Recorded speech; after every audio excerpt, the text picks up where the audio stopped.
इस अखाड़े की बुनियाद 1944 में रखी गई थी। मुसलमानों ने मिलजुल कर इस अखाड़े की बुनियादें रखी थी। बहुत सारे नामवर पहलवान इस अखाड़े के साथ जुड़े हुए हैं और इस अखाड़े की जगह पहले जहां पे आज मीनार पाकिस्तान है उस जगह पर थी।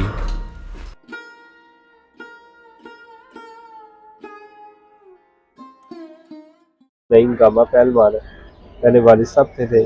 उसके बाद वो नईम गामा पहलवान है जो जारा पहलवान के मामू थे। और सरदार पहलवान थे जिनका कद तकरीबन कोई 4.5 फुट कह लें, उनका कद इतना था।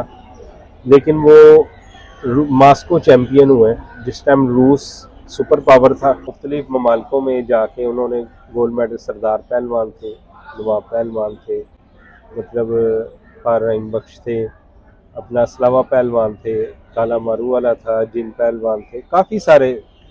इनके बड़ों की, इनके वालिद साहब की मेहरबानी है, ये उनके पौधे लगाए हुए हैं। ये आगे उनकी औलाद चला रही है। वो नीमा पहलवान है, वो हीरो है असल। वो इन सब पर हाथ रखा हुआ है, उन्होंने सबको चला रहे हैं। ये भी उनके बच्चों की तरह है। इनके वालिद साहब से उनका प्यार था, तो अल्लाह उनको जन्नतों में घर दे। वो बहुत अच्छे इंसान थे। ये उनके पौधे लगाए हुए हैं जिनकी छाँव में हम बैठे हुए हैं। उनकी मेहरबानी है।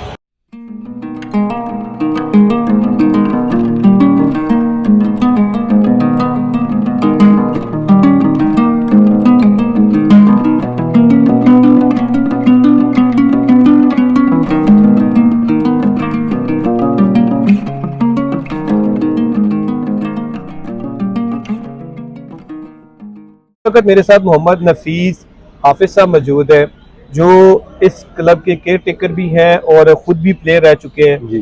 सबसे पहले आपका बहुत शुक्रिया, आपने मुझे अपना कीमती टाइम दिया। अच्छा, मुझे इस अखाड़े की जरा हिस्ट्री बताएं, ये कितना पुराना है? ये जी 1944 में वजूद में आया, जिस टाइम पाको हिंद एक ही था। ऐसे मुसलमानों ने मिलजुल के इसका वजूद रखा और इसलिए इसका नाम मुस्लिम हेल्थ क्लब रखा गया है। मुसलमानों को इधर इज्जत अफजाई मिले, वो अच्छी अपनी कसरत करें, एक्सरसाइज करें आज़ादाना अंदाज में। और ये उस ज़माने में ना रहीम बख्श पहलवान होते थे, रहीम बख्श जिनको बोला जाता था, कादरी फाउंड्री वाले, उन्होंने इनकी सरपरस्ती की। और वो एक हमारे सदीकी साहब है, उनकी तस्वीर सामने लगी, उनके वालिद साहब ने ये जगह हमें फंड में दी थी, अपनी इज्जत अफजाई दी पहलवानों को। और पहले ये खारा होता था हमारा आगे सेंटर में। हफीज़ जलंधरी साहब का जो मज़ार है उसके बैक साइड पे हमारा खारा होता था, जिसका नाम चंगी रखा गया। अच्छा। हाँ जी। तो इस जगह पे बहुत सारे पहलवानों ने कसरत की, बड़ा पाकिस्तान का नाम रोशन किया।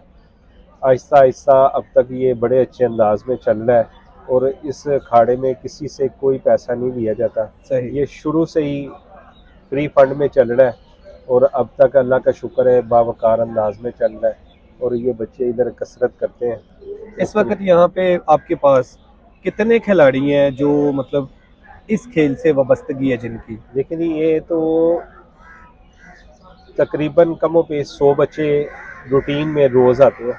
सही। ज़्यादा भी बढ़ जाते हैं, कभी कुछ कम भी हो जाते हैं, क्योंकि ये अखाड़ा भी है, सामने हमारी क्लब है, उसके अंदर भी कुछ बच्चे करते हैं। कुछ बच्चे रग्बी खेलने के लिए आते हैं सुबह के टाइम। सही। वो भी मतलब मुख्तलिफ किस्म की एक्सरसाइज, मेन खाड़ा है ठीक, और उसके अलावा बाकी गेम्स भी करवाई जाती हैं, गेम्स भी होते हैं। अच्छा, कोई पुराने वक्त में, क्योंकि 1944 से एक अच्छी खासी पाकिस्तान बनने से पहले की तारीख है, बिल्कुल, तो कोई गैर मुस्लिम भी यहाँ पे थे या सब सिर्फ मुसलमान ही थे? देखिए जी, ये पहले पाकिस्तान जब नहीं बना था उस टाइम आते होंगे, लेकिन जब पाकिस्तान बन गया फिर मुस्लिम, लेकिन वो ईसाई वगैरह कोई भी किसी मज़हब का भी आता है उनको उतनी ही इज्जत दी जाती है जितनी मुसलमानों को दी जाती। इधर ये फ़िरका वाराना या मतलब किसी किस्म की सोच नहीं है। मेन मामला है कसरत करना, सही, अपनी सेहत को अच्छा करना। मेरे वालिद साहब का ख्वाहिश भी रही है सारी ज़िंदगी, ख्वाब भी रहा है कि हर पाकिस्तानी तवाना तंदुरुस्त हो। तो जो बच्चे तंदुरुस्त होंगे वही अच्छी सीधी सिमत पे जाएंगे। इसलिए ये किसी नामवर खिलाड़ी का बताएं जो यहाँ से ट्रेनिंग करके गए हों और उन्होंने मुल्क का नाम रोशन किया हो। इसमें बहुत सारे हैं, बहुत सारे दोस्त अहबाब इधर से पहलवान भी है जो मुख्तलिफ ममालिकों में जाके उन्होंने गोल्ड मेडल, सरदार पहलवान थे, नवाब पहलवान थे, मतलब रहीम बख्श थे, अपना असलावा पहलवान थे, काला मारू वाला था, जिन पहलवान थे, काफ़ी सारे। तो उसके अलावा एक बड़ा नाम था कुश्ती में जारा पहलवान जो थे, वो भी कभी आते थे यहाँ पे? वो इधर भी आते थे। ओलू पहलवान जो पूरी फैमिली थी एक। हाँ जी, बिल्कुल आते थे, बिल्कुल आते थे। इस टाइम जो हमारे ऊपर सरपरस्ती कर रहे हैं ना, जो मेन, वो नईम गामा पहलवान है। पहले वालिद साहब थे, उसके बाद वो नईम गामा पहलवान है, जो जारा पहलवान के मामू थे, मामू है। और गवर्नमेंट का भी हमारे साथ तावन है, साथ है, और दोस्त अहबाब का भी अच्छा तावन है, एक दूसरे से अच्छे तरीके से मिलते जुलते हैं। तो अल्लाह का शुक्र है, आगे भी अल्लाह ताला से उम्मीद करते हैं कि हमेशा ये बेहतर अंदाज से चलता रहेगा। आमीन। अल्लाह पाक हमारी सिमतें दुरुस्त फरमाए। आमीन।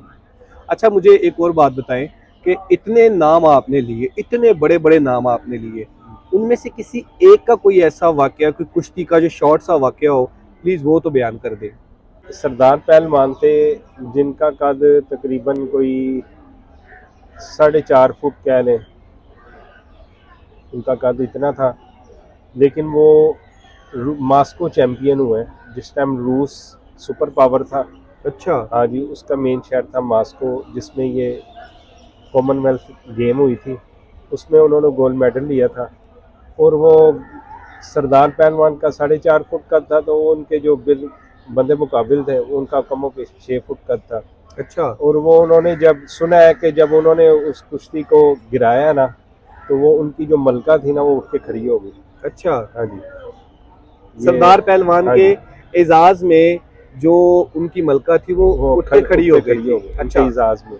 सही। तो उनको यकीन ना आया कि दौर में हुई थी ये 1900 में है, 74-75 में। बहुत शुक्रिया आपका, थैंक यू सो मच, आपने मुझे अपना कीमती टाइम दिया। शुक्रिया जनाब।